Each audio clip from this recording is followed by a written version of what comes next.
Mijn eerste wijn dat wie een Jeep, hè? En dat wie een Willys Jeepje. Daar ben ik mee begonnen. En dat is nou zo'n, dat is zo'n Santje Nielien, zo'n beetje. Ja. En hij stiet hier nog? Nee, die Jeep hakt net meer. Nee, die Jeep hakt net meer. Ik heb prachtige dingen mee beleefd. Want die Jeep ben ik mee naar Normandië rijden. En dat viert nooit weg. Hè? Dat maakt het een soort indruk. Het brengt het heel dichtbij, hè, kun je het wel zeggen. Hè? Je riest in een auto die deelnam had onder de Tweede Wereldoorlog. En ik moet zeggen, ik vond dat best wel emotioneel. Hè? Als met zo'n auto, hè, dat wij als vrije persoon, hè, in deze wereld, wij rijden natuurlijk onder hele andere omstandigheden in zo'n auto. En als tot dat besef komt, hoe die mannen in die auto's omrijden in dat gebied, ja, dat maakt het gewoon een hele diepe indruk.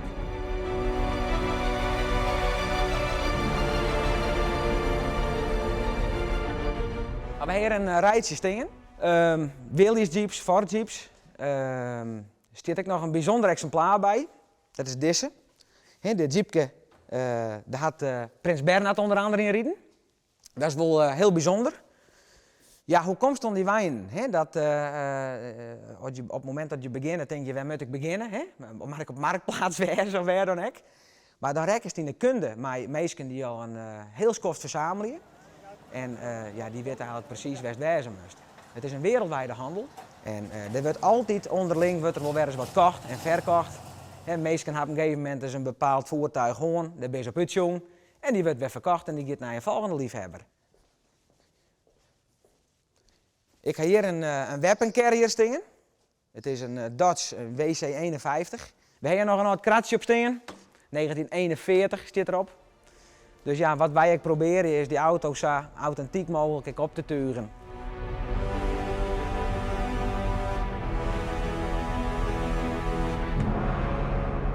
Ik vind het natuurlijk bijzonder en ik kan er ook wel van genieten dat je zo'n originele auto zit.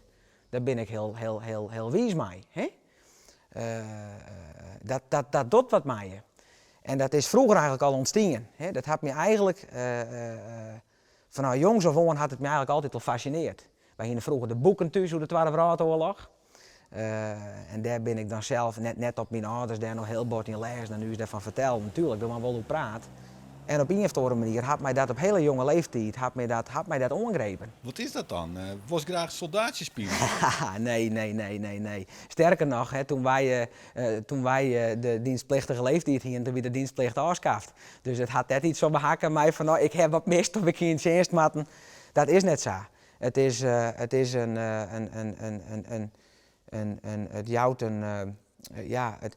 een stukje hobby. Wij zijn met een hobby bezig. Nou, iemand die een hobby had, hè, die zit er vol van. En dat jouwt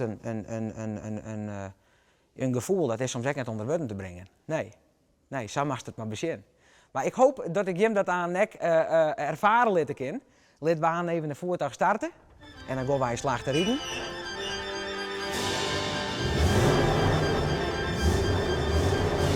Klinkt goed, hè? Ja, absoluut. Als een zonnetje. Als een zonnetje, ja.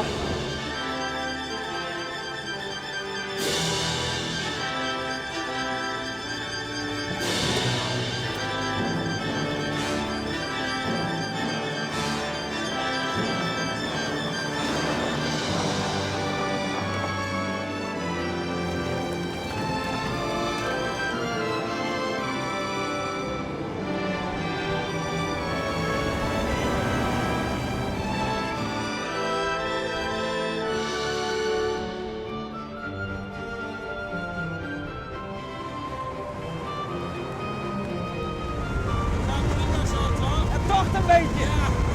Maar ja, is niet dan.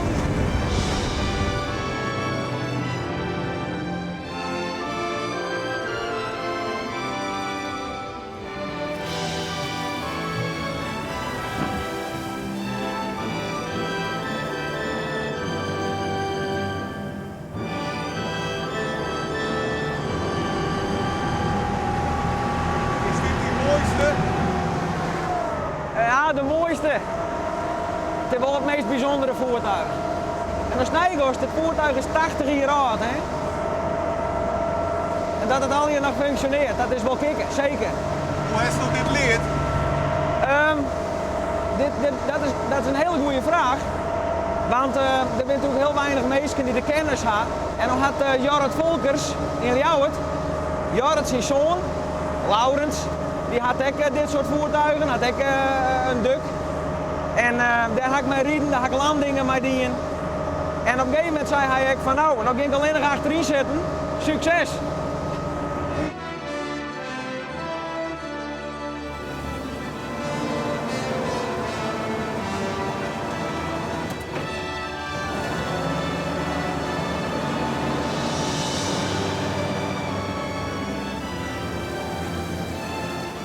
Is de sammeling nou compleet?